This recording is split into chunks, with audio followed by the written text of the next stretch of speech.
Hey everyone, welcome back to Corporate Decoder.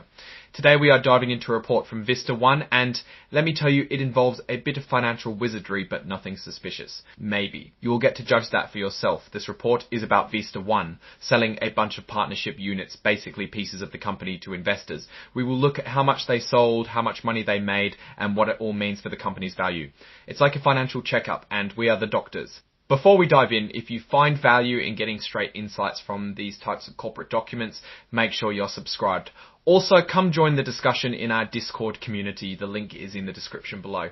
This document is called a Form 8K, which is a current report companies file with the Securities and Exchange Commission, the SEC. It's basically a snapshot of important events that a company wants to announce to investors. In this case, it's about the sale of some company units.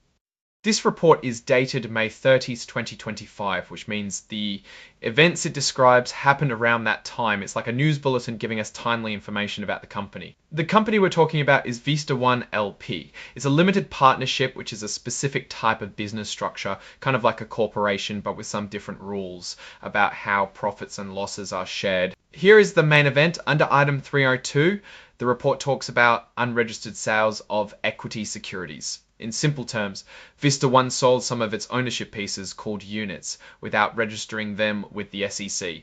There are rules for that, so they better have done everything correctly. On May Funds 2025, VistaOne sold these units for a total of about $146.7 million.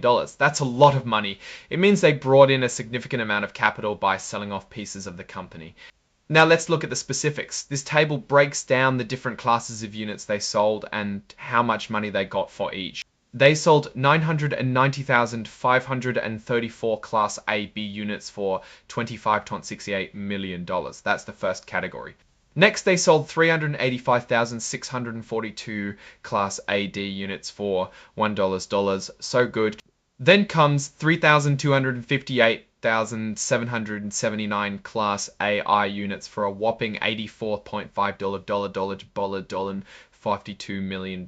That's the big one. Finally, they sold 1,018 Class AS units for $26.3 million. All these different classes probably have different rights or benefits for the owners, but we don't have enough info to dig in deeper. VistaOne also sold 15,295 Class E units to their own employees, officers, and directors for $400,000. This is a common practice to give employees a stake in the company. Now let's talk about the transactional net asset value, or NAV. This is basically the estimated value of each unit calculated as of April 30, 2025. It's a snapshot of what each unit was worth when the sales happened. Here's the breakdown of the MBF per unit for each class. Class AB was valued at $25 to $93.93 per unit. Class AD also came in at $25.93 per unit.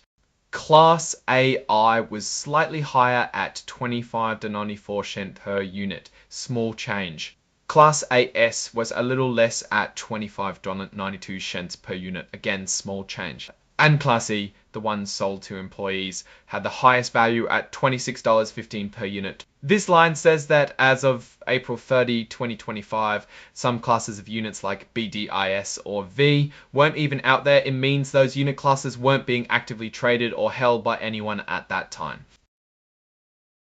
For even more info on all of this, there's an exhibit attached to this report if you are interested in it, but it's unlikely.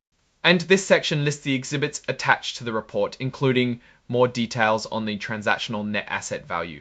Exhibit 99.1 goes into more detail about the calculation of the transactional end if you are inclined to learn the details and the math. Alright, let's put this all together and see what it means. VistaOne sold a lot of units, bringing in a good chunk of money, almost 150 M. Most of these sales were to outside investors, but they also gave some to their employees. The value of these units, the NAV, was around $26 per unit at the time of the sale. To Mart, on the positive side, raising $146.7 million can give the company more flexibility to invest in their business and potentially grow faster. Selling units to employees can also boost morale and make them feel more invested in the company's success, but this can be dangerous as it ties the employees to the company's success directly. On the other hand, selling ownership in the company means that existing owners now have a smaller piece of the pie. the investors who bought the units will now expect a return on their investment, which could put pressure on the company to perform well. Overall, this move seems like a pretty standard way for a company to raise capital. As long as VistaOne puts that money to good use, it could be a smart move for the company's future. Alright, that's our breakdown of VistaOne's latest filing. What's your take on these numbers and what they signal for the company's future? Drop your thoughts in the comments. If this analysis was valuable, hitting that like button really helps, and subscribe for more deep dives. Don't forget to check out the Discord in the description. Thanks for watching. See you next time.